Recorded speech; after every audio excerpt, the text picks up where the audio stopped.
അതെ, എൻ്റെ വീടിനടുത്താണ്. അല്ല, ജയ്മോൻ എൻ്റെ വീടിനടുത്താണ്. ചെങ്ങളത്തിലാണ് അദ്ദേഹത്തിൻ്റെ വീട്. ഞാൻ വീട്ടിൽ പോകുന്നതാണ് അദ്ദേഹത്തിൻ്റെ.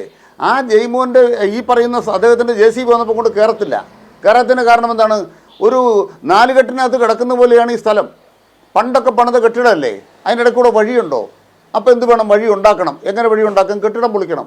കെട്ടിടം പൊളിക്കണേ അവിടെ രോഗികൾ താമസിക്കുകയാണ്. നിങ്ങൾ JCB കൊണ്ട് ഇടിക്കണമെങ്കിൽ കറണ്ട് കണക്ഷൻ ഇല്ലേ? ആരിടിച്ച് പൊട്ടിക്കും? ആരത് നശിപ്പിക്കും? അപ്പോൾ എന്തു വന്നാലും ചെയ്യണമെന്നൊരു തീരുമാനമെടുത്ത് JCB അതിനകത്ത് കയറ്റി കെട്ടിടം പൊളിച്ചു. ഇത് മരിച്ചുപോയ ബിന്ദുവിൻ്റെ പ്രിയപ്പെട്ട ഭർത്താവ് വിസ്തൃതൻ അദ്ദേഹത്തിൻ്റെ ആ സന്ദർഭത്തിൽ അവിടെ പറയുന്നതൊക്കെ ചാനലിൽ നമ്മളതിനെ കേട്ടതല്ലേ. അപ്പോൾ എന്താണ് പ്രശ്നം? മന്ത്രിമാർ പ്രത്യേകിച്ച് ഒരു തെറ്റും ചെയ്തിട്ടില്ല. ഉണ്ടായ ഊരം അവിടെ പറഞ്ഞു. JCB കൊണ്ടുവന്ന് പരിശോധിച്ചു. ഞാൻ പറയുന്നത് ഈ വീട്ടമ്മയുടെ പോസ്റ്റ്മോർട്ടം റിപ്പോർട്ട് നിങ്ങൾ കണ്ടോ ശിവകുമാർ സാറേ? ആ റിപ്പോർട്ടിനകത്ത് എന്താ പറയുന്നറിയാമോ? ശ്വാസം മുട്ടിയല്ല മരിച്ചത്. ഈ അപകടത്തിൻ്റെ ഭാഗമായി പെട്ടെന്ന് തന്നെ അവർക്കുണ്ടായ ആഘാതം ബീമുകളാണ്, അതിൻ്റെ ഇടയിലാണ് പെട്ട് മരിക്കുന്നത്. ഇതൊക്കെ നമ്മൾ ദാരുണമായ ഒരു സംഭവം ഉണ്ടായാൽ ഉടനെ അത് വെച്ച് നിങ്ങളെ തല്ലുക.